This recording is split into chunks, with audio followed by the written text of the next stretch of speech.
Bismillahirrahmanirrahim. Assalamualaikum warahmatullahi wabarakatuh. Saudara sekalian, para teman-teman calon ahli gizi yang mudah-mudahan menjadi pakar gizi yang terhebat, baik di Indonesia maupun di internasional, untuk bermanfaat secara optimal bagi bangsa ini, bagi negeri ini, bagi saudara sendiri, bagi keluarga, masyarakat, serta seluruh yang bisa menerima manfaat dari saudara sekalian. Baik, kita insya Allah akan menuju topik. Saya perkenalan dulu ya. Saya Abdurrahman, profesor di bidang anatomi,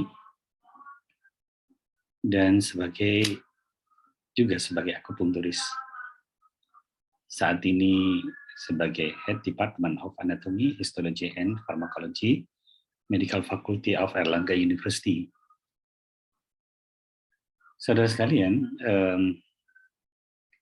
senang rasanya bila saudara-saudara bisa melakukan trace terhadap pengetahuan awal saudara, sebagaimana bisa disampaikan oleh sekretaris kami, Mbak Dinis, kepada saudara beberapa waktu yang lalu. Di dalam gizi, terutama topik digestif sistem dalam anatomi. Disampaikan di sana apa yang dimaksud sistem.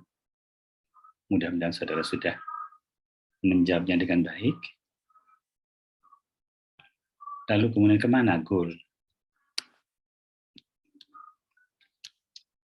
Tujuan akhir atau outcome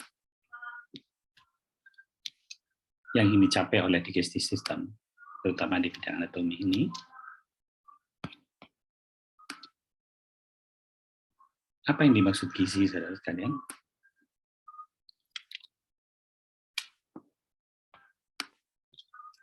Bagaimana saudara menghubungkan gizi dengan sistem digestif? Ini ada beberapa yang gizi dari sisi morfologinya, bentuknya yang saudara kenal. Mana dari berbagai macam ini yang sesuai dengan topik ini? Bagaimana saudara menggambarkan step, tahap, langkah, tahapan prosedur, mekanisme pencernaan dalam topik ini? Kalau saudara boleh memilih, organ apakah yang paling dominan dalam topik ini? Sebutkan beberapa gangguan yang paling sering terjadi menyangkut topik kita ini. Ini berkait nanti juga dengan gangguan gizi yang akan muncul dari terjadinya gangguan patologi. Bagaimana pengaruhnya terhadap kualitas dan kuantitas? Kualitas itu quality, kehebatan, kandungan, dan kuantitas jumlah yang akan diterima oleh seseorang jika mengalami gangguan itu. Di sepanjang traktus digestivus, saluran makan, saluran pencernaan maksudnya, daerah mana yang paling rawan muncul gangguan? Dan please make a picture relate to this topic. Thank you. Jadi mohon saudara juga memberikan gambar. Ini untuk memperkuat memori saudara melalui melihat, lalu kemudian menulis pakai tangan, agar bekas-bekas histori, bekas ingatan itu menancap di memori saudara dengan kuat, bagaimana struktur awal sampai akhirnya. Lalu kemudian gambar yang kedua ini, saudara ingin diminta untuk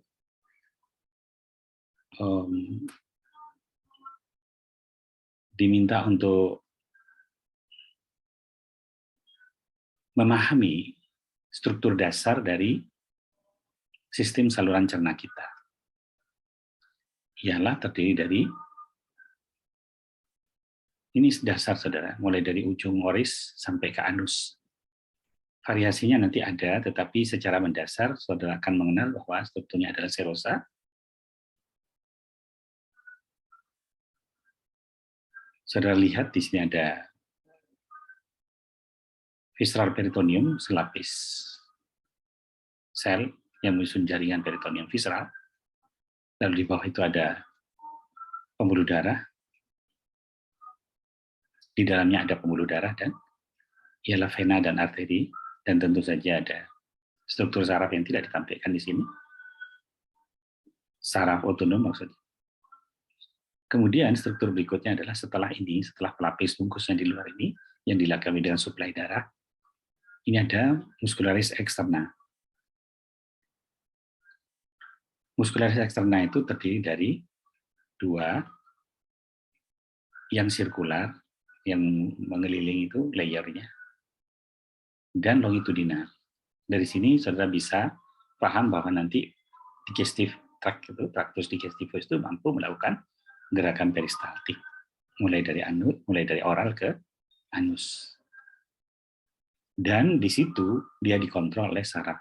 Sarafnya namanya meyenteric plexus.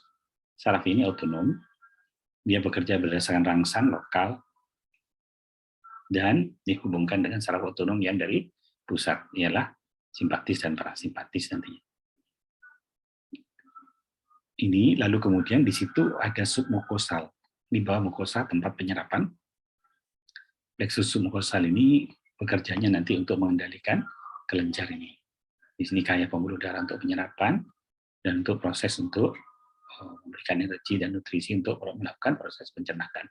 Baik secara mekanik, secara gerak, maupun secara kemis melalui reaksi kimia. Dan ingat, di situ ada lagi namanya mukosa yang juga mengandung otot muscularis mucosa, sehingga ini bisa tegak berdiri. Dan di permukaannya ada plika. Plika ini, saudara tidak hanya melihat fili yang ke atas, tapi saudara melihat lipatan-lipatan yang luas, tempat terjadinya absorpsi makanan. Ini disebut dengan mukosa. Nah, ini disebut dengan lamina propria sebagai dasar dari plika ini. Plika ini lipatan yang sangat luas, saudara. Ini tonjolan-tonjolan kecil ini disebut dengan fili, filus, kalau banyak fili. Di sini ada kelenjar, baik getah itu untuk melindungi permukaan, dan juga dia akan menghasilkan enzim-enzim pencernaan.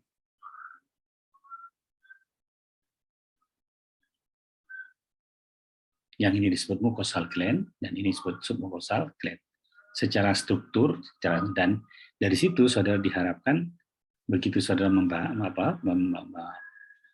menggambar ini, saudara akan ingat bahwa ada struktur-struktur seperti ini di permukaan dalam, sehingga saudara nanti ketika menerangkan tentang gizi, ketika membaca tentang gizi, maka saudara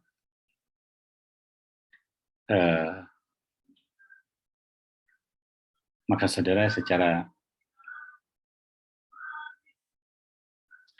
bersamaan ingat akan struktur dasar ini. Dua gambar. Oke, saya menduga bahwa setiap dari saudara yang sekarang masuk Fakultas Kesehatan Masyarakat di Universitas Airlangga ingin menjadi pakar yang baik, pakar gizi yang mampu menangani pasien dengan baik, mampu mengubah kondisi sakit mereka menjadi sehat, sembuh, atau paling tidak lebih sehat dari keadaan awal. Untuk keperluan tersebut minimal, saudara harus tahu mana kondisi sehat dan mana kondisi yang bukan sehat. Kondisi normal dan di mana yang harus diperbaiki. Salah satu dasar utama dari pengetahuan mengenai status normal dan bukan adalah anatomi. Anatomi tubuh manusia memiliki peran untuk mengubah saudara betul-betul paham kondisi normal tubuh manusia. Untuk topik ini kita akan masuk pada keinginan saudara untuk memahami digestif sistem yang normal itu bagaimana. Dengan demikian, saudara dapat menilai, mendiagnosis yang bukan normal. Lalu saudara diharapkan bisa memiliki kapabilitas untuk mengubah kondisi patologis atau tidak normal menuju normal lagi melalui asupan gizi yang sesuai. Gizi adalah zat penting yang dibutuhkan tubuh kita. Gizi dibutuhkan untuk kegiatan sehari-hari, tumbuh, berkembang, mempertahankan sehat, dan menopang upaya sembuh. Beruntung saudara hidup di zaman yang teknologinya memungkinkan saudara belajar dengan sangat cepat. Belajar dimanapun dan kapanpun, serta dalam suasana apapun yang saudara mau. Dalam istilahnya Pak Menteri namanya merdeka belajar. Bisa melalui textbook, YouTube channel, bahkan melalui dosen yang mumpuni, kaya pengalaman, serta mengelola pasien-pasiennya dengan baik. Dalam kuliah ini, kita akan menggabungkan beberapa teknik sekaligus, termasuk upaya menampilkan YouTube yang sesuai dengan topik kita. Ini beberapa linknya.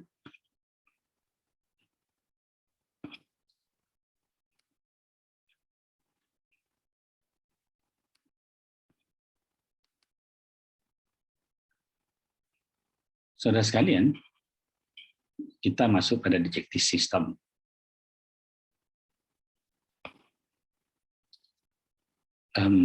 Sebahagian dari tujuannya adalah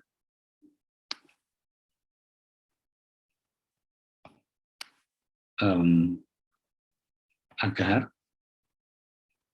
saudara mampu melakukan gambaran garis besar dari beberapa item yang sesuai ini. Namun, sebelum ini saya akan mencoba menggarisbawahi atau memberikan simpulan besar tentang apa itu digestif sistem.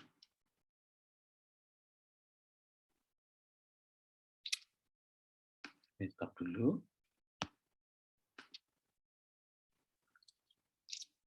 Oke.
Mohon maaf, saudara, sebentar ini.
Baik, saudara sekalian.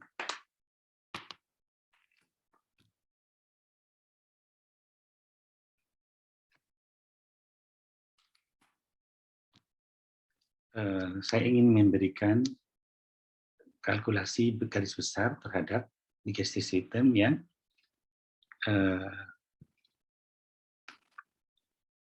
anatomi ini. Digestive system secara sederhana bisa digambarkan dengan tabung mulai dari oral sampai anus.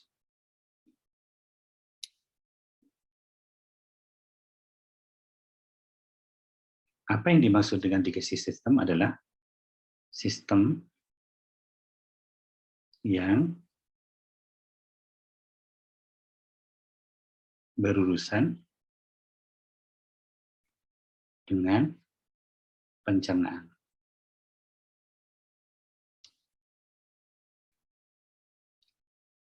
Makanan. Jadi ada bahan makanan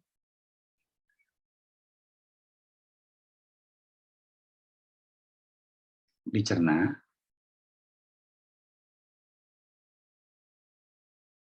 ada dua, satu mekanik dan kimiawi. Kalau makannya besar, maka ini akan di breakdown menjadi kecil-kecil secara mekanik, digunting, digeraji, dikunyah, sehingga menjadi partikel yang lebih kecil. Terus diperkecil lagi sampai bentuknya menjadi molekul. Dalam proses inilah yang disebut dengan kimiawi. Ada enzim pencernaan sampai menghasilkan molekul-molekul. Dari molekul ini kemudian terbagi menjadi 3 golongan, ialah karbohidrat, protein, dan lemak. Lalu dari sini kemudian ini disusun lagi menjadi bahan-bahan yang dibutuhkan tubuh. Inilah yang kemudian kita kenal dengan gizi. Pencernaan ke sininya bukan itu yang kita mau, tetapi yang ini, yang breakdown-nya ini. Nah, digestive system bicara tentang breakdown-nya ini, menjadi kecil-kecil seperti ini, lalu kemudian ke sini. Nah, ini dibahas melalui tabung ini. Jadi nanti tabung ini, mulai dari oral, mulut, sampai anus ini, melakukan pengujian secara mekanis dan kemis. Tabung ini nanti dibantu oleh namanya kelenjar atau aksesoris organ. Organ yang bukan tabung, antara lain berupa kelenjar. Mulai dari awal namanya ada kelenjar ludah di mulut, pembantuan kimianya ada namanya gigi, serta otot-otot, rahang juga. Kemudian ada tabung lagi, namanya ini oris,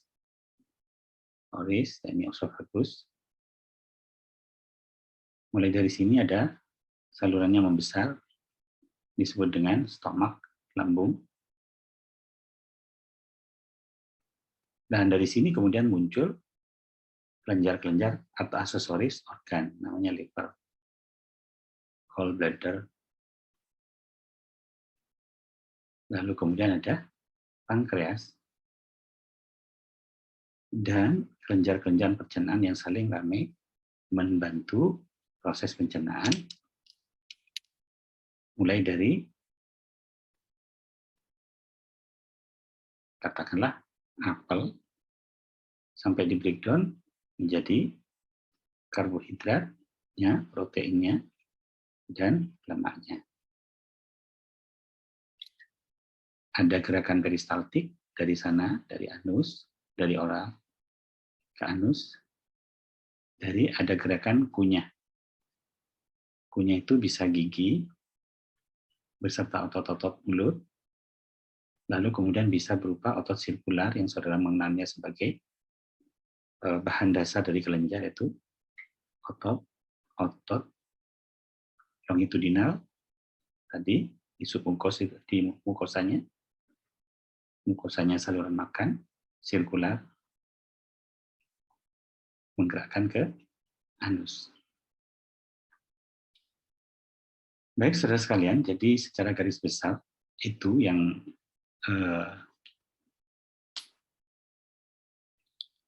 menjadi pokok bahasan kita. Saya stop yang di sini dulu, saya screen-nya.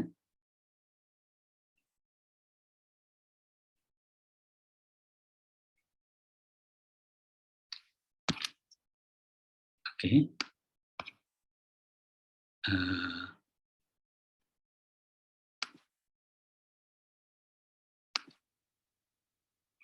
Oke. Kita pindah dulu ke yang ini.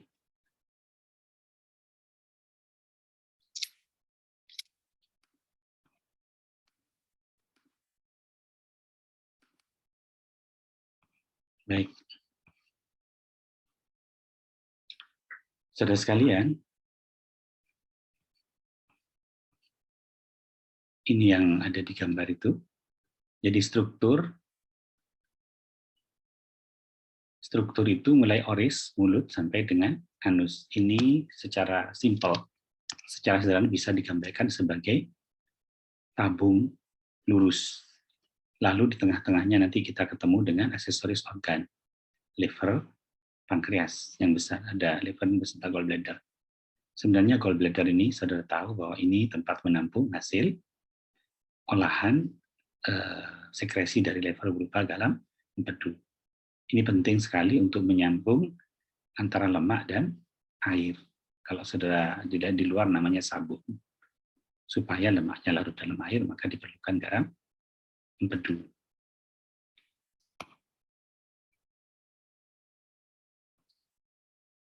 Itu. Ini struktur dasarnya sudah saya sampaikan di depan, kalau misalnya mengukur mikroskop seperti itu. Ini gerakan-gerakan yang dilalui oleh makanan yang melalui digestif sistem kita, sistem pencernaan kita. Mulai dari besar, dikelola, kontraksi, arahnya ke arah searah, from mouth to anus, dari oris ke anus, gerakannya adalah circular rigor versus bolus. Ini seperti ini. Tadi gerakan mendorong ini yang kita lihat ada ke otot sirkular pada struktur histologisnya, dan kemudian membagi-bagi seperti ini. Ini proses mekanik, saudara, sampai menjadi lebih kecil. Jadi bahan yang besar menjadi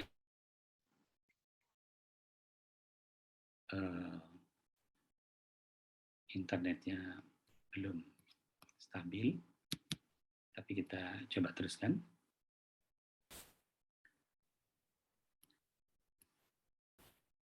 Nah, saudara sekalian,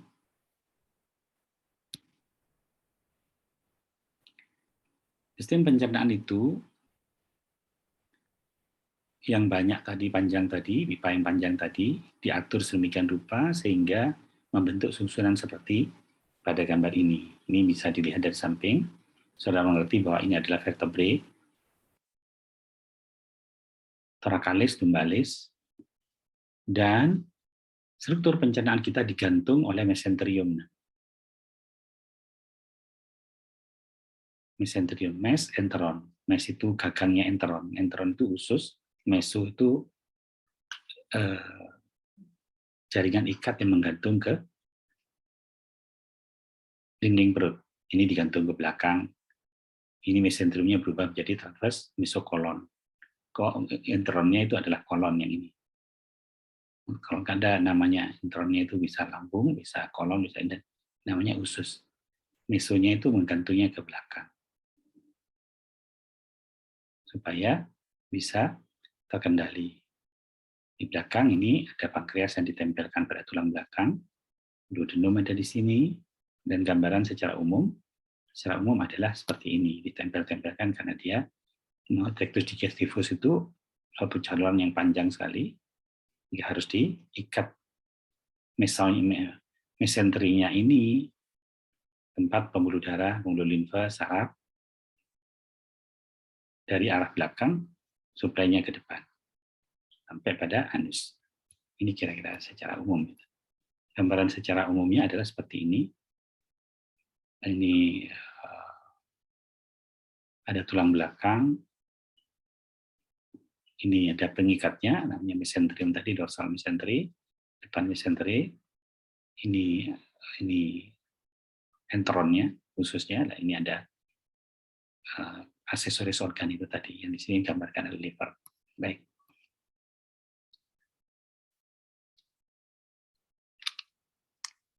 Gambaran utuhnya seperti saudara lihat di sini. Ini berkelok-kelok, tetap nanti di spesifikasinya nanti ada jadi lambung, duodenum, jejunum, ileum, lalu kemudian yang tabungnya tadi berdiferensiasi atau berspesifikasi menjadi kolon ascendant, transversum, descendant, kolon sigmoid, lalu anus. Baik, saudara sekalian, saudara tadi mengenal beberapa satu bahan, saya contohkan apel, itu masuk ke dalam ini untuk di breakdown secara mekanis oleh gigi dan tulang-tulang rahang serta otot-otot yang ada di sini. Jangan lupa di sini juga ada saliva, kelenjar ludah, dan di setiap perjalanan nanti ada sistem pertahanan, namanya di sini namanya tonsil, di belakang namanya bukan tonsil, tetapi kita akan menemukan nama yang berbeda, baik di usus kecil, terutama di usus besar. Ini sebagai salah satu mekanisme pertahanan tubuh untuk menyaring supaya yang masuk tidak melibatkan materi yang infektif. Ditambah lagi nanti cairan asam dari lambung itu juga berfungsi sebagai antibiotik atau sebagai sarana pertahanan. Ada organ-organnya, lidah, gigi, palatum, durum, palatum molar, vestibulum, ruang antara gigi dan bibir ini, bibir. Kita lanjutkan, ya. Nah, perlu saya ingatkan di sini bahwa kita memiliki kelenjar ludah yang fungsinya masing-masing. Secara mikroskopis saudara mudah membedakannya, ialah bahwa parotid gland itu terutama serus, cair isinya. Ada yang campuran, serus, ada mukus. Ini pada submandibular salivary gland. Yang ini mukus. Ini mungkin saudara pernah kenal Bell palsy. Palsinya mengenai yang parotid gland. Yang lain, yang mengenai submandibular dan sublingual melalui nervus 7. Jadi yang ini akan berkurang nanti pada Bell palsy, sedangkan ini normal.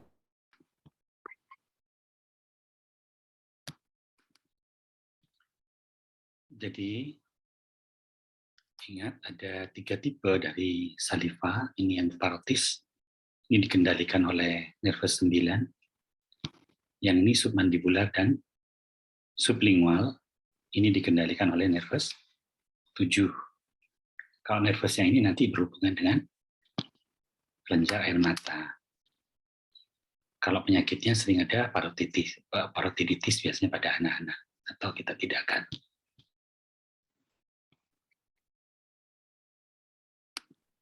Oke. Baik, saudara sekalian, kita lanjutkan.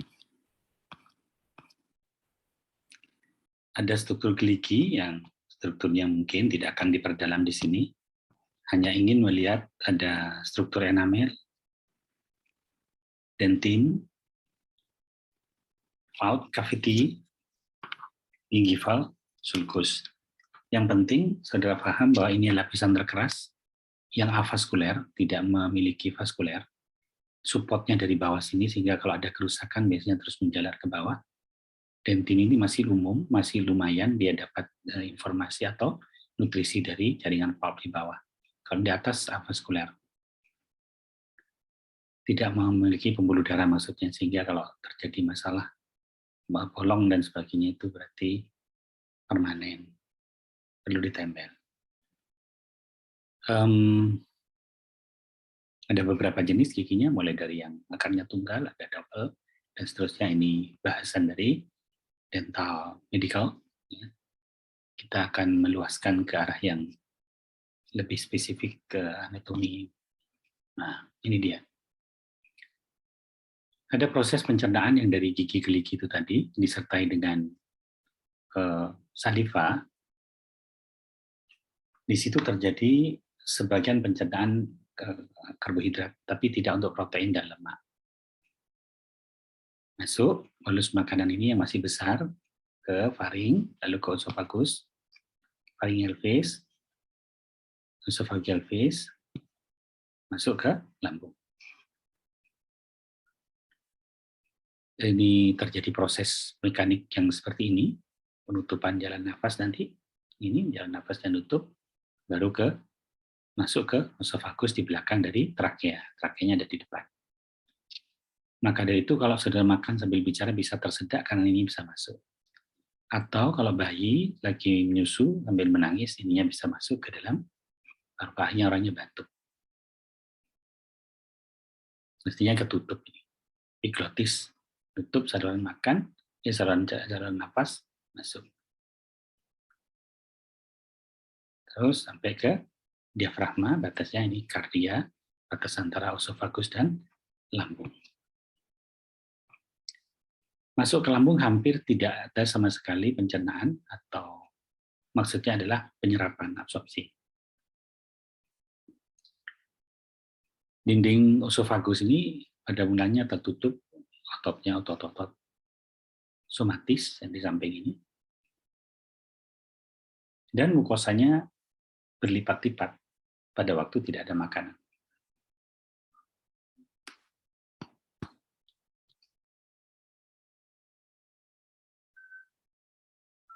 Lalu ada makanan mengembang dan kemudian melakukan gerakan peristaltik menuju anus.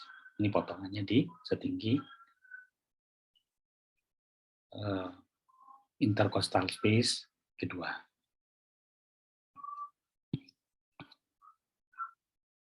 Makanan diteruskan ke lambung. Ini kardia, batas antara esophagus dan lambung. Di lambung nanti makanan ini mengalami pencernaan mekanik melalui otot-otot sirkuler, longitudinal, dan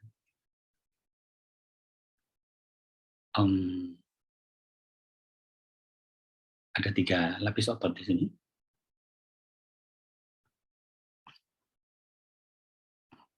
Ada otot yang longitudinal, sirkuler, dan oblik. Ada 3 lapis. Jadi di sini saudara sadar bahwa ada terjadi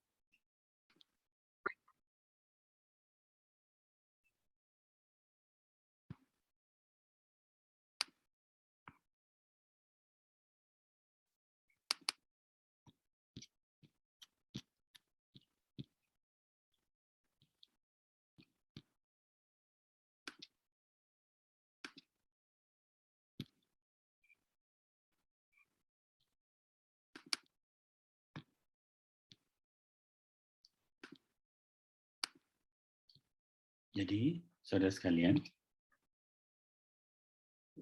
ingin ditunjukkan bahwa lambung ini memiliki spesial otot yang tidak ditemukan di tempat lain, adalah otot oblik. Salah satu fungsinya adalah untuk melakukan pencernaan mekanik secara lebih baik. Jadi terjadi remasan, putaran, pencampuran dengan enzim-enzim yang ada di lambung. Kita tahu lambung ini dibagi menjadi bagian korpus, pilorus, dan fundus. Fundus ini biasanya ditempati oleh udara, sedangkan bodi ini tempat mencerna makanan secara aktif. Dan ini merupakan rem untuk mengeksekusi apakah dia dilewatkan atau ditahan. Posisinya di hipokondriak sinistra di dalam tubuh, berseberangan dengan liver yang sebelah kanan, dan sebelah kiri terselip di belakang adalah spleen.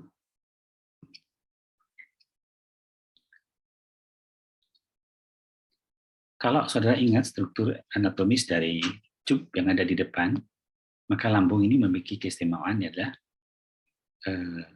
oblik muscle.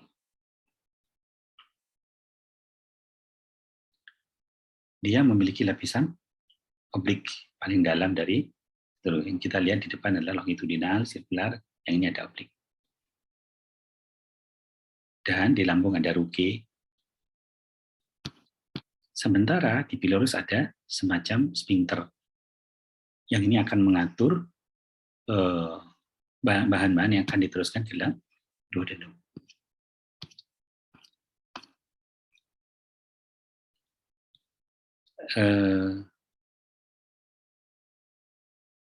Secara garis besar, perut kita dibagi menjadi 9 area. Pembaginya adalah belum pas di sini, tapi ini yang dimaksud mid clavicular line, kanan kiri, terus kemudian subcostal line sama intertubercular line menjadi 9.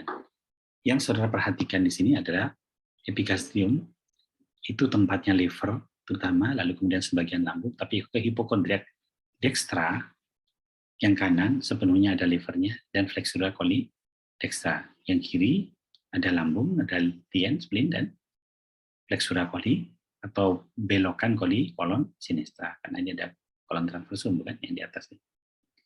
Dan sebelah kiri boleh dikata dominansinya adalah descendant kolon descendant, yang sebelah kanan ascendant kolon. Dan di suprapubis ini dominansinya adalah kolon sigmoid. Di belakangnya sana ada rektum.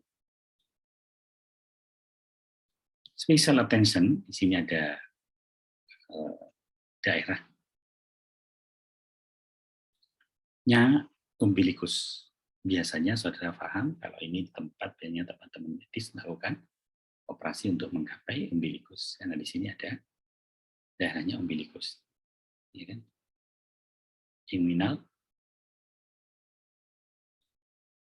right iliac region, ilium dextra, ilium sinistra.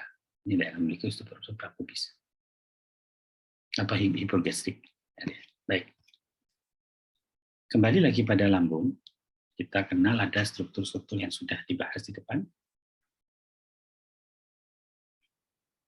Terkait lambung, saudara tidak melihat adanya villi maupun plika, yang ada justru kripta. Dan di sini saudara lihat secara mikroskopis ada lawira propria yang mengandung pembuluh darah, longitudinal, sirkular, dan ketemunya di sini ada oblik muscle di bagian. Bahkan di dalam kriptanya ini ke dalam, saudara melihat lapisan mukus paling atas yang mengeluarkan sel-sel mukus ini sebagai media protektif agar dinding lambung tidak tergerus oleh HCl, antara lain, dan juga memudahkan pencernaan karbohidrat oleh HCl. Dan selnya kaya, ada stiff cell, G cell, parietal cell.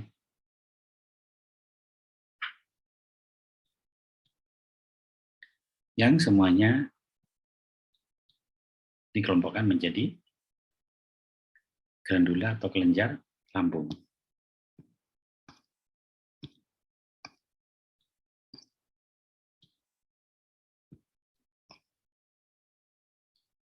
Lepas dari lambung, makanan masuk ke dalam usus 12 jari, lalu ke jejunum yang berwarna ungu ini, ilium, baru kemudian ke bahkan habis pakainya tidak diserap lagi kecuali air sama elektrolit.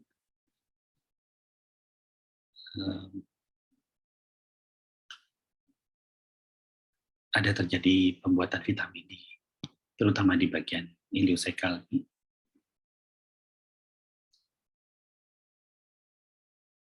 Lalu kemudian bahan sisanya dikeluarkan lewat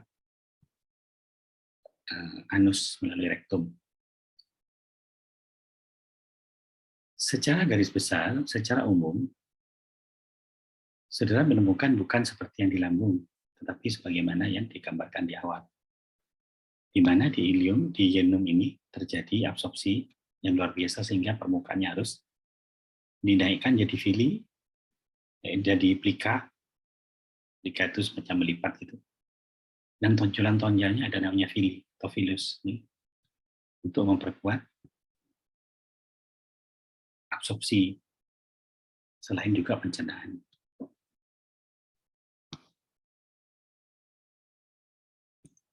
Dan saudara masih ingat di mulut tadi ada limfoid nodul berupa tonsil. Di sini ada limfoid nodul yang tertanam di lapisan mukosa dari usus besar. Dan karena di sini tempat penyerapan, maka saudara tahu ada pembuluh darah yang berlimpah. Di samping arteri sama vena, juga saudara melihat ada lymphatic vessel untuk menangkap atau mengabsorpsi lemak.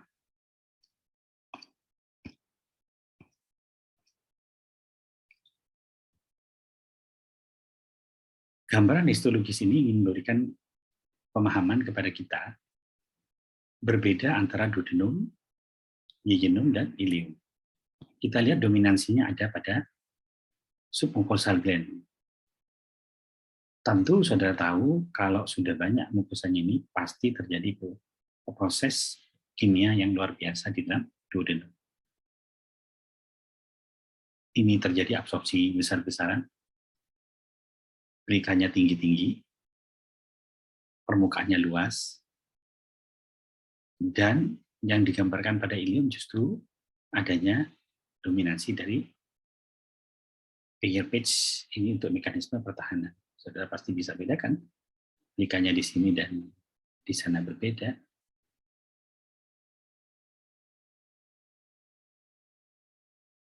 Walaupun secara struktur dasarnya muskularis mukosanya hampir sama. Jadi yang dibedakan adalah kelenjarnya dominan pada duodenum, sedangkan absorpsinya dominan pada yeyunum, dan pada ileum terutama yang ditonjolkan adalah limfoid nodul sebagai mekanisme pertahanan. Selanjutnya bahan hasil terakhirnya masuk ke dalam ileum masuk ke dalam kolon ascendant, transversum, dan descendant. Perbedaan mencoloknya kita lihat nanti ada struktur mikroskopis morfologis. Di sini tidak ditemukan lagi plika maupun fili, tetapi justru yang dominan adalah goblet cell dan digambarkan dominan aggregated lymphoid nodul di sini. Ini menghasilkan mukus yang luar biasa. Dan kalau saudara perhatikan berbeda dengan yang lain, sirkular masalnya pada longitudinal layernya, yang nanti secara makroskopis disebut dengan Taenia coli. Dia mengumpul pada bagian-bagian tertentu, tidak merata sebagaimana yang lain. Ini yang menjawabkan adanya hosta nanti, model yang sepertinya usus besar ini ada belenuk-belenuknya ini, ada seperti bergelombang, lebih dominan daripada yang lain. Tenianya itu kumpulan ini otot-otot ini menjadi menebal seperti mengikat.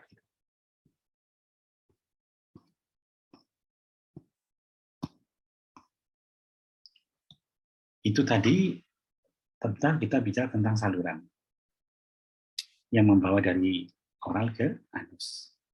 Kita masuk kepada aksesoris organ. organ tambahan yang dalam hal ini adalah glandula terbesar, kelenjar terbesar dalam tubuh, sebagai dukungan terhadap mekanisme pencernaan secara kimia. Yang terbesar adalah liver. Posisinya sebelah kanan, ini kalau dipotong longitudan dari bawah, dia diikat di belakang oleh mesenteriumnya liver, diikat ke depan juga oleh mesenternya liver. Ini disebut dengan falciform ligamen.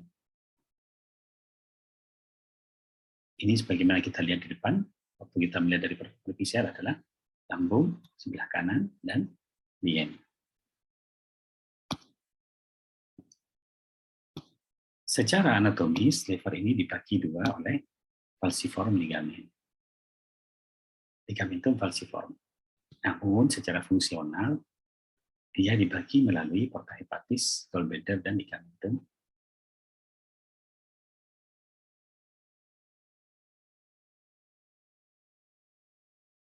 ke arah vena cava inferior ini.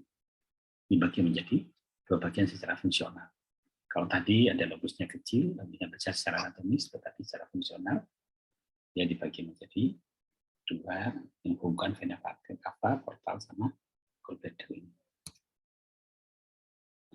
Ini sangat penting untuk ahli bedah untuk melakukan reseksi liver dengan pembagian ini, agar tidak terjadi perdarahan, atau kalau memang sesuatu yang perlu dibatasi, artinya tidak melebar kemana-mana, menjadikan mereka lebih mudah untuk melakukan reseksi melalui pembagian. Struktur yang ada di dalam secara mikroskopis ini berbentuk heksagonal, ini liver ini, yang sentralnya menggunakan vena centralis hepatis.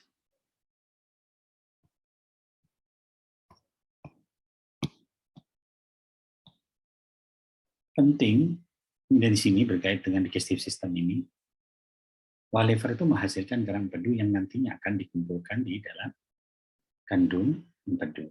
Sebagian dipakai langsung masuk ke dalam usus 12 jari, duodenum, bersamaan dengan ductus pancreaticus, seluruhnya pankreas. Karena perannya untuk melarutkan lemak ke dalam air, maka pasti saudara mengerti semakin banyak konsumsi lemak, liver lebih aktif lagi untuk menghasilkan garam empedu, dan sebagainya juga lebih aktif lagi untuk menyimpan di dalam kandung empedu. Sehingga untuk menurunkan kadar simpanannya di sini, bisa jadi lemaknya harus dikurangi. Secara gizi, asupan lemaknya dikurangi atau ditingkatkan saja. Karena kalau lama banyak menumpuk di sini akan menjadi lemak, dan menjadi lumpur, dan kemudian bisa menimbulkan batu. Salurannya garam empedu itu bersama dengan pankreas ke dalam duodenum. Yang kita lihat tadi banyak mengandung kelenjar.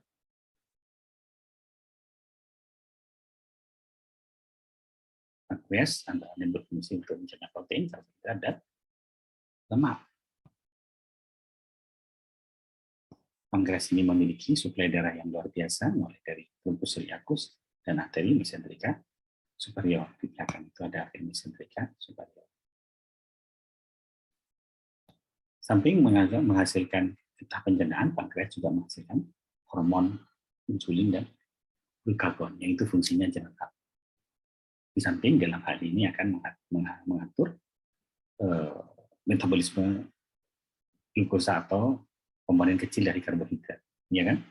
Glukosa itu asalnya dari disakarida, asalnya dari polisakarida atau karbohidrat. Jadi kalau karbohidrat namanya polisakarida, di breakdown menjadi disakarida, menjadi glukosa. Protein multipeptid, polipeptid menjadi dipeptida dan monopeptida. Hasil akhirnya yang bakal ditata lagi jadi unsur-unsur yang akan bentuk.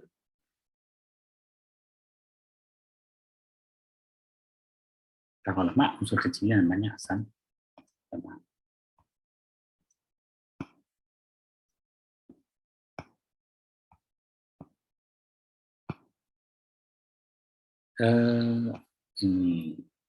Demikian saudara yang telah kita lalui tentang digestive system secara garis besar.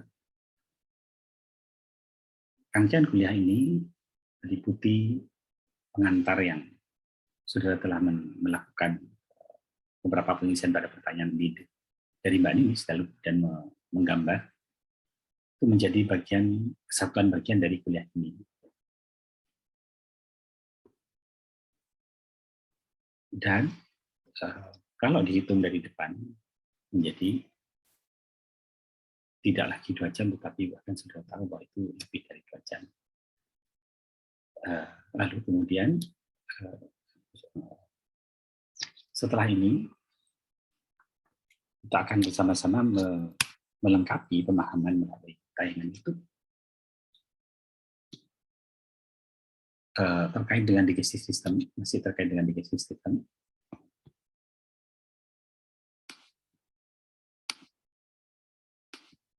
Dan terkait dengan kasus yang banyak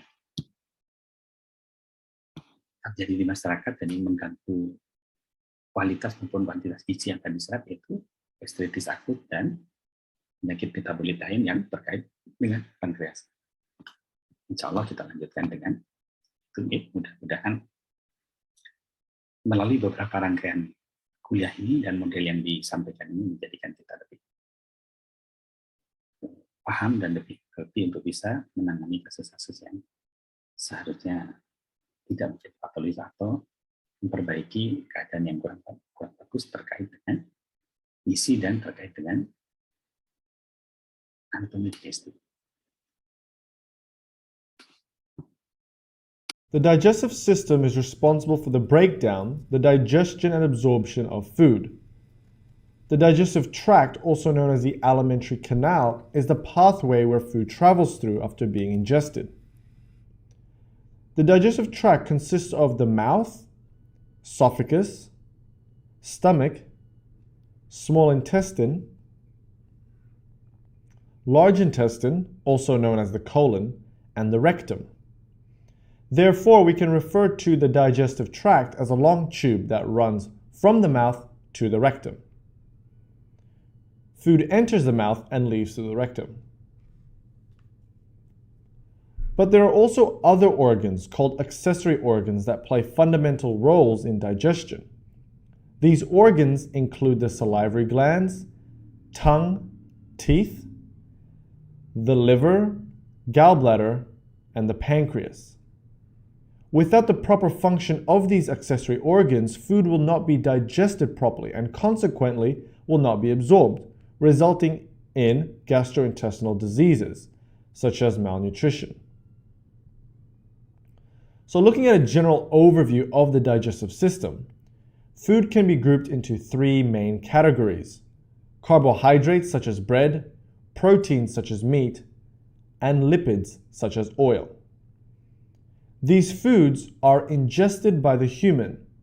The food will be digested by the digestive system and then absorbed into the bloodstream, where it will be then delivered to body tissues as energy or for storage.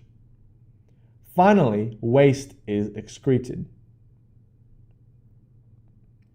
Another fundamental point to take in is that the digestive tract all share 3 similar anatomical properties.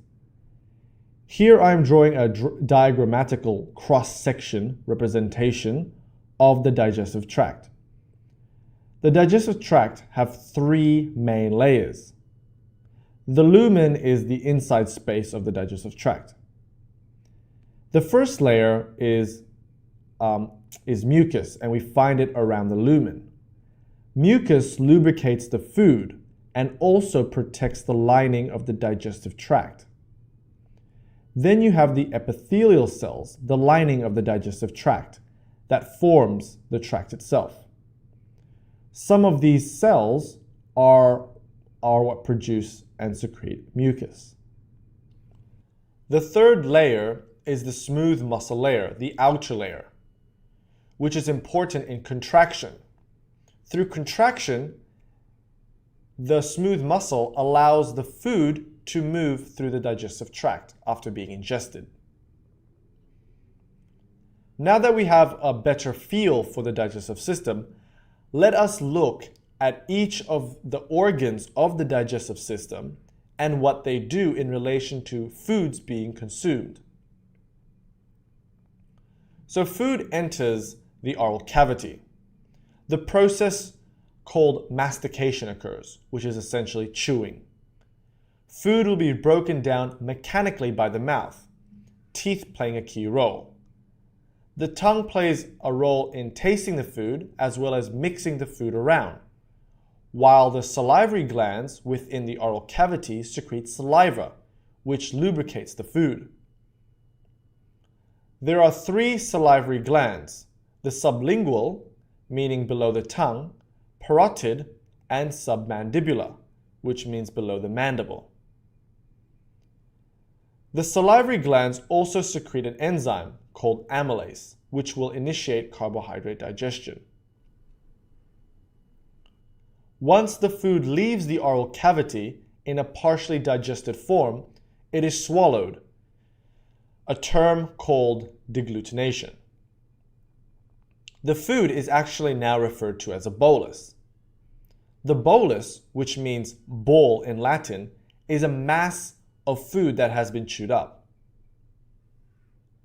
The bolus will travel through the esophagus thanks to peristalsis. Now, peristalsis is the involuntary contraction of the smooth muscles that line the digestive tract. Peristalsis allows the movement of food through the digestive tract, essentially. And so the bolus will eventually enter the stomach. The stomach will temporarily store and churn the bolus. The stomach is able to churn the bolus because it has 3 layers of muscle. The stomach cells also secrete chemicals and enzymes such as hydrochloric acid that helps break down the food, kill bacteria, and stimulate enzyme secretions. The stomach cells also secrete mucus that helps protect the lining of the stomach, as well as pepsin that begins protein digestion. The vigorous contraction of stomach muscles and the stomach secretions results in the liquefaction of the food, which is then slowly released into the small intestine. The pylorus sphincter is the barrier between the stomach and the small intestine. During digestion, the pylorus sphincter opens in phases, allowing the liquefied food, now referred to as chyme, to enter the small intestine. Now, chyme is the term used to describe a semi-fluid mass of partially digested food. So essentially, before the stomach, the food was referred to as bolus. After the stomach, it is chyme. The small intestine runs from the pylorus to the ileocecal valve, where it joins to the large intestine. The small intestine is divided into 3 segments: the duodenum, the jejunum, and ileum. The ileum connects to the start of the large intestine here. The small intestine is very important because it is where most of the digestion and absorption of food takes place. However, it cannot do this without the help of the accessory organs: the liver, the gallbladder, and the pancreas. So let us learn a bit more about these accessory organs and learn about their role in digestion. So here we are zooming into the liver and the gallbladder. The liver produces bile, which has a critical role in lipid digestion. The gallbladder stores the bile, and when needed, the gallbladder will contract and release the bile into the small intestine. So bile will enter the small intestine through the bile duct. So to see where the food is, the chyme is actually coming from the stomach and is here within the small intestine now. So the other important accessory organ that has to be mentioned here is the pancreas. The pancreas is an important endocrine and exocrine gland. During digestion, the pancreas secretes many enzymes. These pancreatic digestive enzymes will be secreted into the small intestine as well through the pancreatic duct. The pancreatic duct actually connects with the bile duct and consequently to the small intestine. The main enzymes secreted by the pancreas for digestion are lipases for lipid digestion, pancreatic amylase for carbohydrate digestion, and protease that helps in protein digestion. So the chyme will encounter all these enzymes and will be digested further. The small intestine itself have some enzymes called brush border enzymes that are actually found on the cell membranes. These brush border enzymes include maltase, lactase, sucrase, and peptidase. The brush border enzymes are sort of the final step of food digestion. The chyme will encounter all these enzymes and chemicals which will further digest it into smaller molecules. These smaller molecules are the monosaccharides, amino acids, fatty acids, and glycerol, which are the building blocks of carbohydrates, proteins, and fats.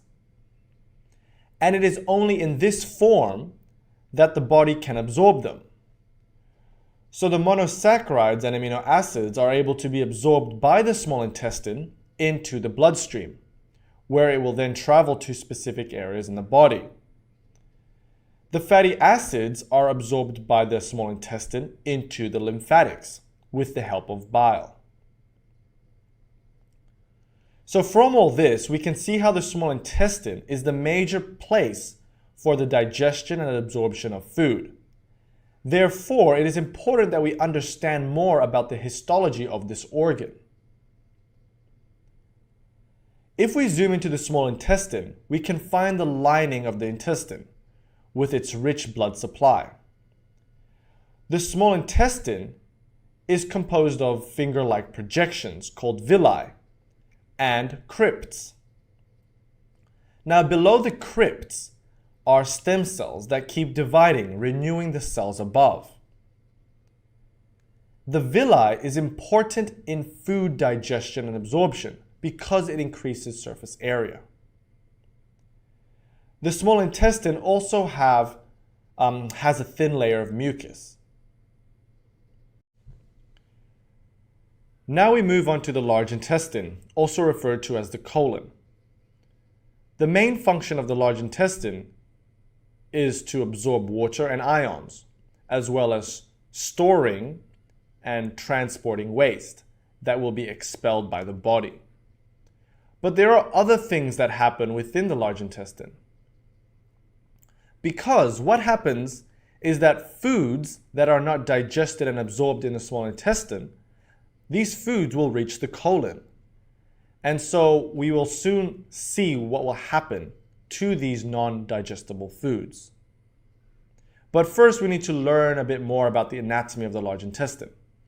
The large intestine is divided into a few sections: the cecum, the ascending colon, transverse colon, the descending colon, the sigmoid colon, and the rectum. There is also the anus region. This pointy bit here is known as the appendix. It has a role in the immune system.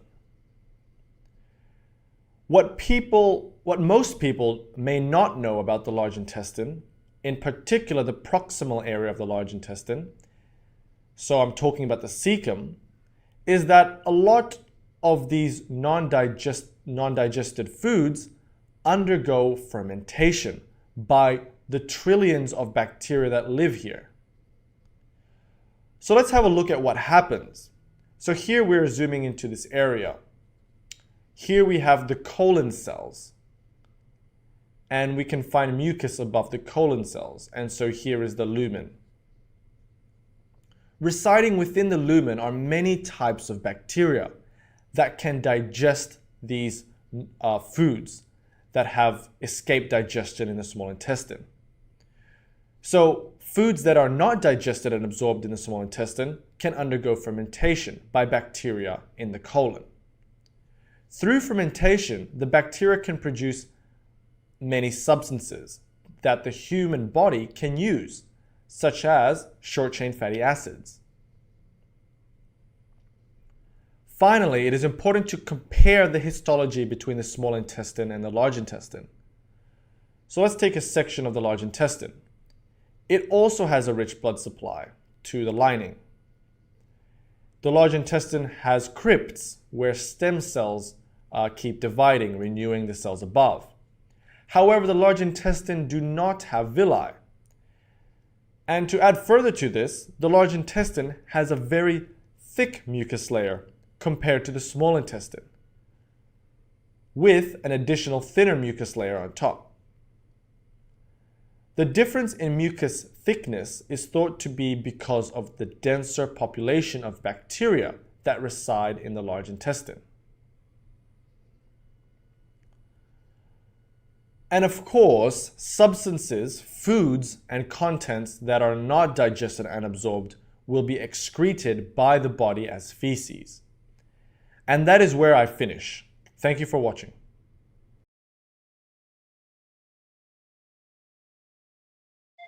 Armando Hasurangan, Biology and Medicine videos. Please make sure to subscribe, join the forum and group for the latest videos. Please visit Facebook, Armando Hasurangan. Please like, and here you can also ask questions, answer questions, and post some interesting things, including your artworks. And you can also change the quality settings to the highest one for the graphics. In this video, we'll talk about hydrochloric acid and how it is secreted, what regulates acid secretion in the stomach, and from this we'll see how peptic ulcers are formed and also why people have heartburns. Finally, we will see what drugs can be used to help with these conditions. We will begin by looking at the gastrointestinal tract, starting from the esophagus, which comes down from the mouth and connects to the stomach. The stomach then connects to the duodenum of the small intestines. The stomach produces 2.5 liters of gastric juice per day. Because of this, the lumen of the stomach, the inside of the stomach, is very acidic, about a pH between 1 and 2. The esophageal sphincter is a barrier between the acidic stomach and the esophagus to prevent the acid from going back towards the esophagus. And the pylorus sphincter is the barrier between the acidic stomach and the duodenum. We would not want acid from the stomach to go into the duodenum or the esophagus, otherwise it might cause some uncomfortable conditions. Acid that is secreted by the stomach helps in food digestion. Acid in the stomach is secreted as hydrochloric acid. Let's have a look at the cells of the stomach and where hydrochloric acid comes from, and look at the overall picture of how hydrochloric acid secretion is regulated. Here we have the section of the stomach. It can be divided into three main layers: the mucosa on top, the submucosa, and the smooth muscle, which is meant to be a lot bigger than depicted on this diagram. And also we have a serosa layer, but that's not drawn. The submucosa contains the vein and arteries to deliver and return blood to the liver. The stomach have crypts where different stomach cells are. When we eat, our nerves send signals that cause the parietal cells to secrete hydrochloric acid, which is necessary for food digestion. Here. We also have enterochromaffin cells around this area, which secrete histamine. Histamine, in this case, promotes hydrochloric acid secretion by the parietal cells. There are also G cells. G cells are endocrine cells, which secrete gastrin, which also promote hydrochloric acid secretion by the parietal cells. Then we have another endocrine cell, the D cells. These cells secrete somatostatin. Somatostatin actually inhibits hydrochloric acid secretion by inhibiting the G cells from releasing gastrin, by inhibiting the parietal cells from secreting hydrochloric acid, and by inhibiting enterochromaffin cells to secrete histamine. Now, of course, there are other things that regulate hydrochloric acid secretion, and we'll look into it in more detail soon. Probably the most important cells in the gastrointestinal tract are the cells on the top. And these are regular epithelial cells, or the mucus cells, and they produce mucus, which helps protect the stomach from bacterial infection as well as from the acidic environment of the stomach. Another type of cell worth mentioning in the stomach are the chief cells that secrete pepsinogen, necessary for protein digestion.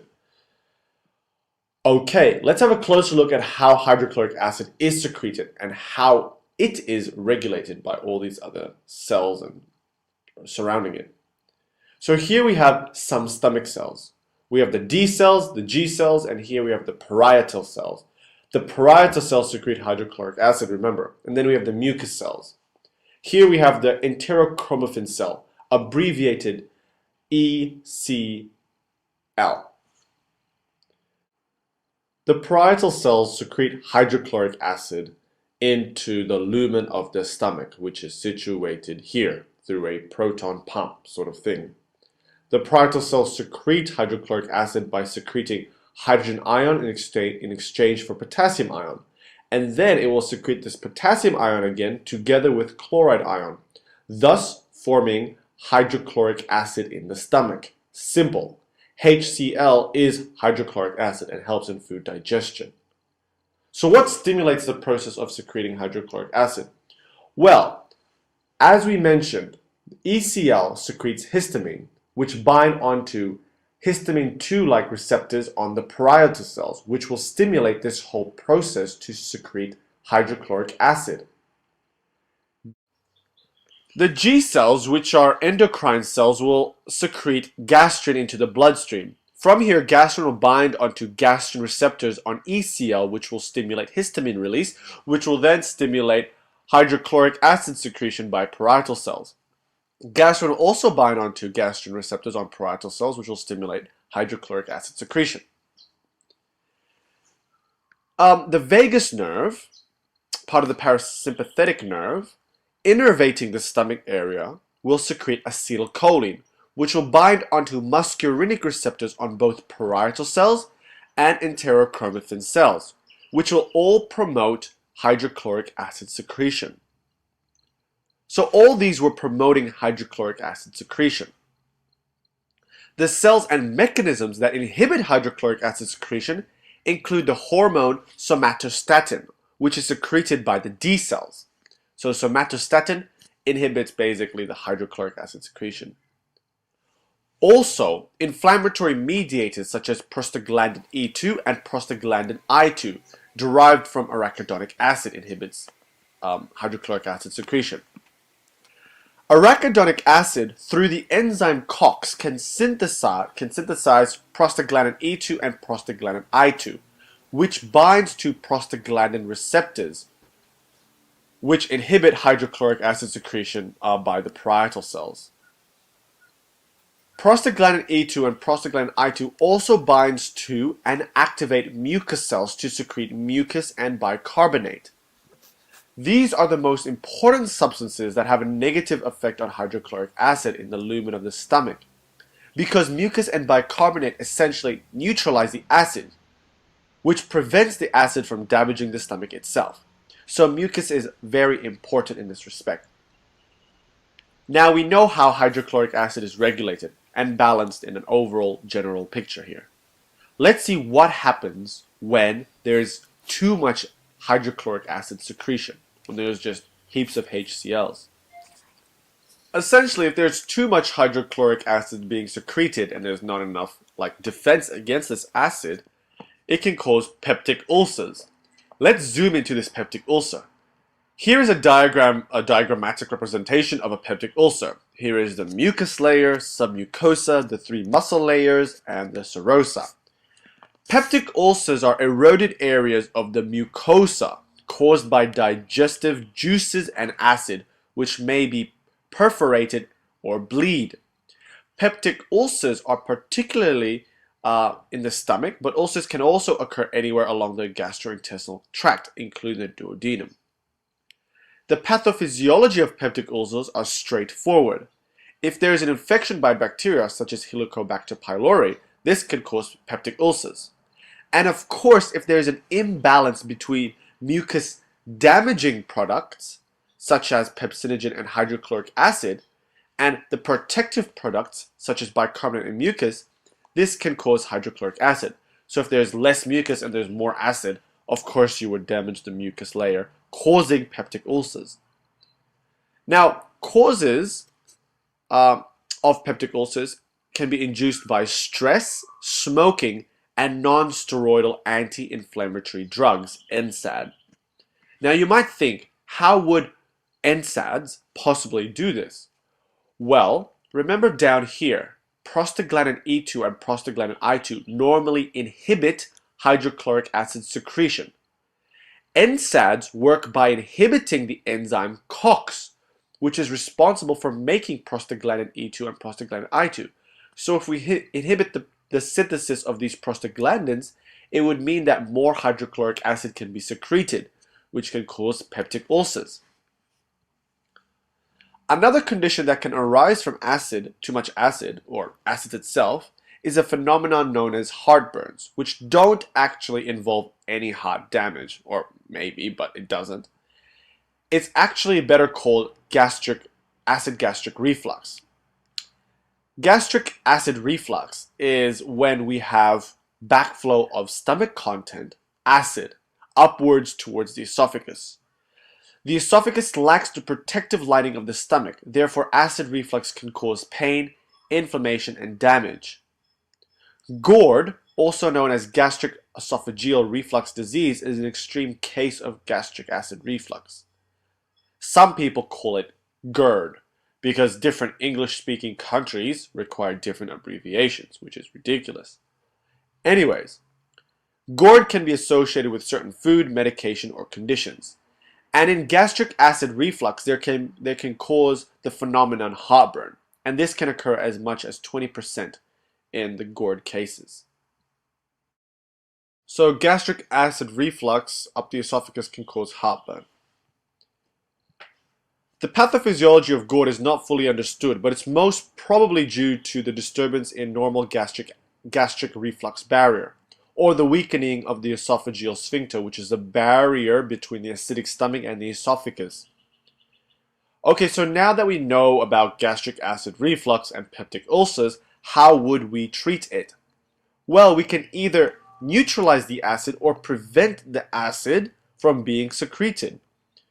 We can use antacids, such as a combination of magnesium and aluminium salts, which will neutralize the gastric acid, hydrochloric acid, and hence raise the pH. Raising the pH to about 3 will neutralize most of the acid. Antacids are usually short-acting. So that's neutralizing the hydrochloric acid. But we can also prevent hydrochloric acid from being secreted. For example, the proton pump inhibitors that end in prazole, such as omeprazole, will irreversibly bind with and block proton pumps. These are well tolerated, effective, and has a long-lasting effect.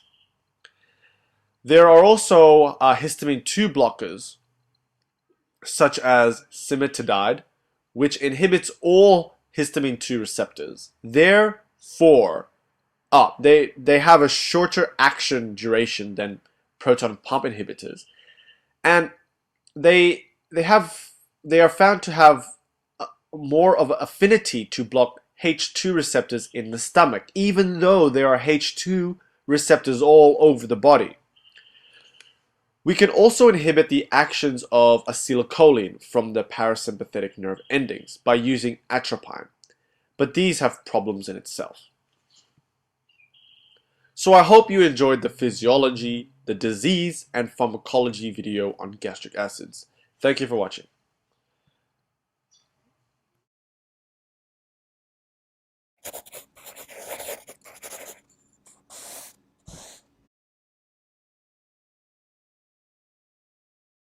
The pancreas is a soft, elongated gland consisting of two main functions, exocrine and endocrine. Now, the pancreas comes from the Greek word pan, which means all, and kreas, which means flesh, fleshy organ. The pancreas sits somewhat horizontally and can be divided into a few parts: the uncinate, head, neck, body, and tail as shown. The tail of the pancreas tickles the spleen. Behind the pancreas sits the left kidney. The head and uncinate of the pancreas interacts with the first part of the small intestine called the duodenum. The beginning of the second part of the small intestine called the jejunum also interacts with the inferior surface of the pancreas. Sitting anterior and superior to the pancreas is the stomach, which joins to the duodenum. The liver lies in the right upper quadrant of the abdomen and is the source of bile production. Bile is produced and travels from the liver down the right and left hepatic ducts. The right and left hepatic ducts merge and form the common hepatic duct. The bile can be stored actually in the gallbladder, the organ just below the liver. And the bile can be carried out from the gallbladder into the cystic duct. The cystic duct actually joins with the common hepatic duct we talked about to form the common bile duct. The common bile duct joins with the main pancreatic duct here before entering into the small intestine, the duodenum. Let's take a closer look at this area and to understand a bit more about the common bile duct and the pancreatic duct.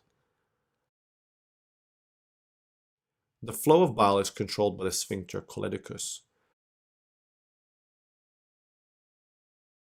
Pancreatic juices during digestion travels through the pancreatic duct and joins with the common bile duct. There's also a sphincter called the sphincter pancreaticus. The common bile duct and pancreatic duct will join to form the ampulla of Vater. The ampulla of Vater is surrounded by the sphincter papillae. The sphincter papillae, sphincter pancreaticus, and sphincter choledicus make up what is known as the sphincter of Oddi. The major duodenal papilla is the opening into the duodenum.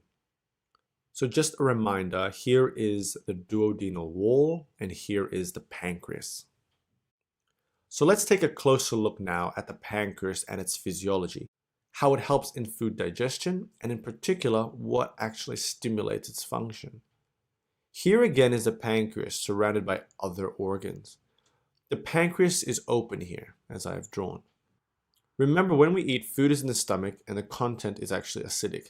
And it's because the stomach is where acid is produced, and it really helps the first phase of digestion. Food then will enter the duodenum, the first part of the small intestine. When food is in the small intestine, the gallbladder is stimulated to secrete its stored bile into the duodenum. Also, the pancreas is stimulated to secrete digestive juices into the main pancreatic duct and then into the duodenum. The juices are produced from the acinous cells, which again produce the enzymes to help in the digestion of food, the juices. The common bile duct and main pancreatic duct converge at the ampulla of Vater before entering the duodenum through the major duodenal papilla. It's important to know there is an accessory pancreatic duct, which also has its own opening in the duodenum. Now, it's also important to remember that 98% of cells in the pancreas are exocrine cells, which means cells that produce enzymes, the digestive juices. And the other 2% are the endocrine cells, which are responsible for the hormones such as insulin. These hormone cells of the pancreas are found in clusters, and these clusters are called the islets of Langerhans, and their role in the human body is so important. Let's take a closer look at how everything works now.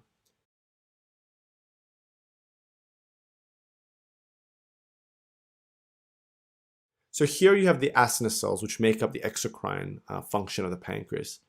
They secrete enzymes such as amylase, lipase, and peptidase into the main pancreatic duct. And then eventually, the pancreatic duct will carry this into the duodenum to help with the digestion of food. The islets of Langerhans sits around the acinar cells and are part of the endocrine function of the pancreas, the hormones. There are few types of cells which make up the islets of Langerhans, and these include the alpha cells which secrete glucagon, the beta cells which produce insulin, the gamma cells which produce polypeptides, and the delta cells which produce somatostatin. Hormones are secreted from these cells into the bloodstream. And obviously, after you eat, insulin is the hormone that is produced by the beta cells to help store all this energy that we have just eaten. Now let's go back and see how everything is regulated, specifically the enzymes in digestion. So imagine you ate a meal and you have food coming down into the duodenum from the stomach. Here is the duodenal lumen, cells of the small intestine, and then the basement membrane below, and then below that is the circulation, the blood. You have two important cells in the small intestine, the S cells and the I cells. When acidic food from the stomach arrives in the duodenum, it will stimulate the S cells to produce secretin. Proteins and fats in the small intestine will stimulate the I cells to secrete cholecystokinin, CCK, another important hormone. Let's look at the function of secretin first. Secretin has several functions. One is to reduce bile production and secretion from the liver and gallbladder. The second function of secretin is that it reduces stomach motility and activity to get the small intestine prepared and to stop acidic food content from coming into the duodenum. Secretin is also responsible for telling the ductile cells in the pancreas to produce bicarbonate, and this is in order to neutralize the acidity which is now in the small intestine. Cholecystokinin is a hormone which main function is to stimulate the digestive process, essentially. It stimulates the acinar cells to secrete its pancreatic juices so it can digest the proteins and the fats which are right now in the duodenum. Also, it will tell the gallbladder and liver to produce and to secrete bile to help in the digestion of fat. Also important to remember that when we absorb glucose, it will stimulate the pancreas to produce the hormone insulin. Some clinical anatomy now is acute pancreatitis, which is acute inflammation of the pancreas due to many causes. The two main ones are gallstones and alcohol. The pathophysiology is basically autodigestion. The enzymes which are meant to go into the pancreatic duct essentially go everywhere else. The enzyme particularly are the proteases and lipases, which eat up everything around, causing inflammation and severe epigastric pain.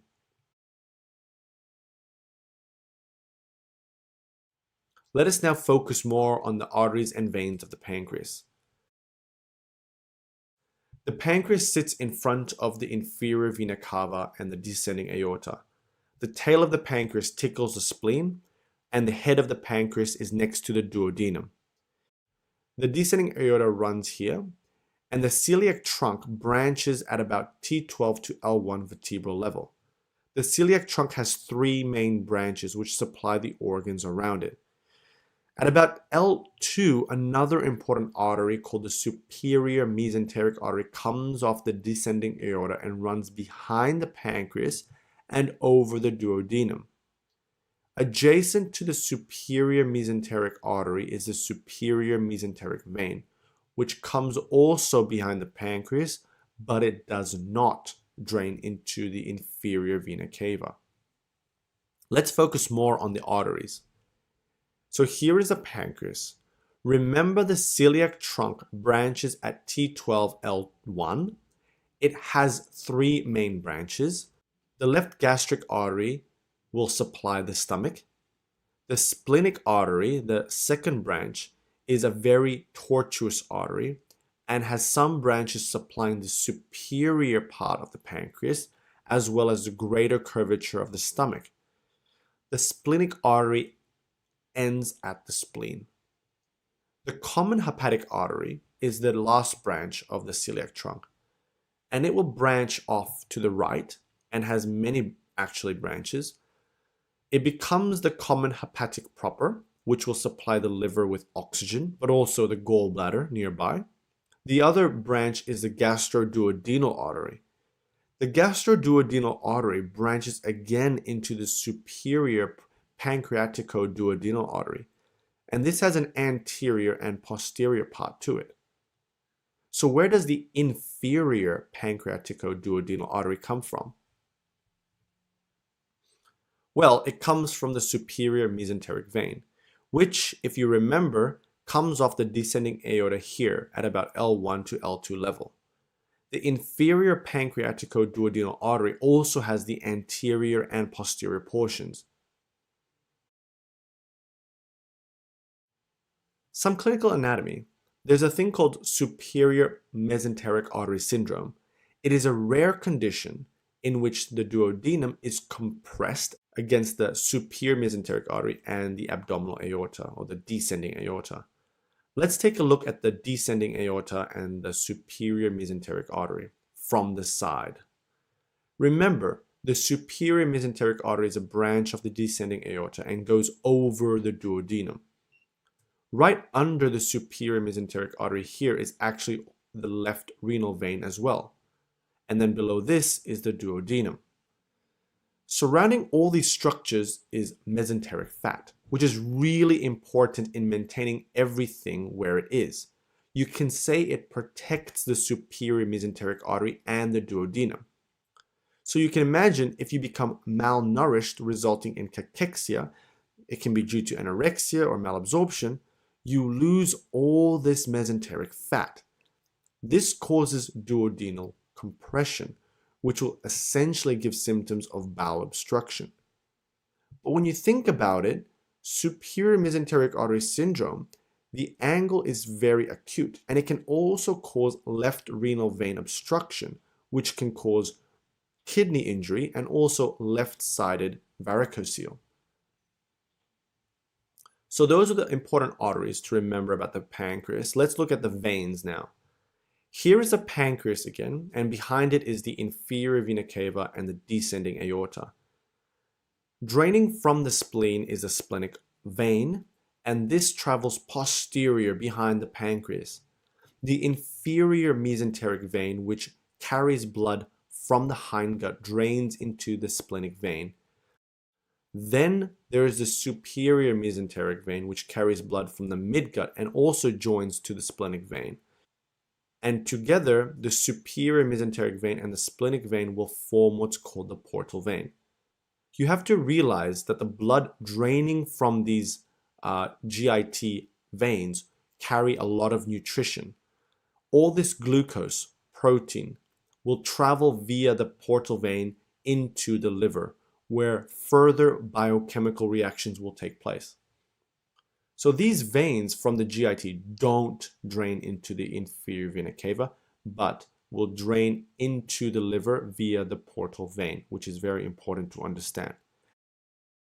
Now let's look at the embryology of the pancreas.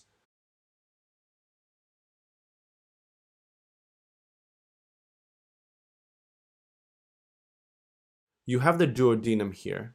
Here is your dorsal pancreatic bud, and then you have your ventral pancreatic bud on the other side. The biliary system, here is a common bile duct, will drain into the main pancreatic duct, which is actually where the ventral pancreatic duct will be. During embryological development, the gut normally rotates, and so does the ventral pancreatic bud. It will go around and carry the bile duct with it.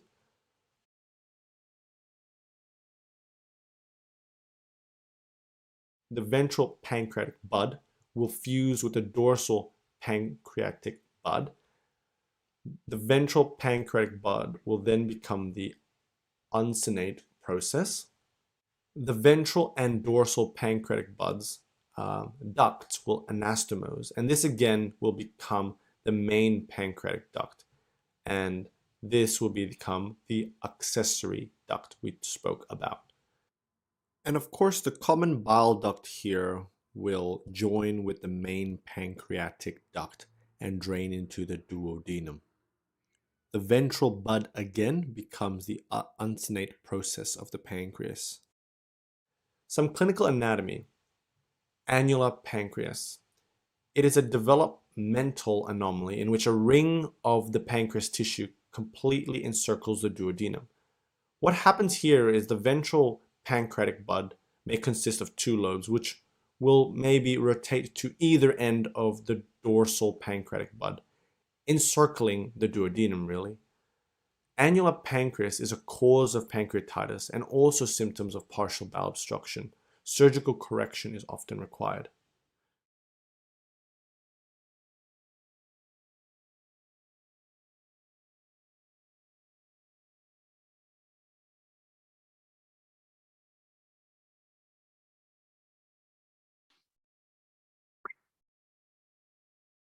Selanjutnya, terima kasih banyak atas perhatian saudara. Mudah-mudahan ke depan saudara menjadi semakin sempurna, semakin paham, lalu dapat memanfaatkan pemahaman ini ke dalam aplikasi keseharian. Selamat melanjutkan studi saudara. Assalamualaikum warahmatullahi wabarakatuh.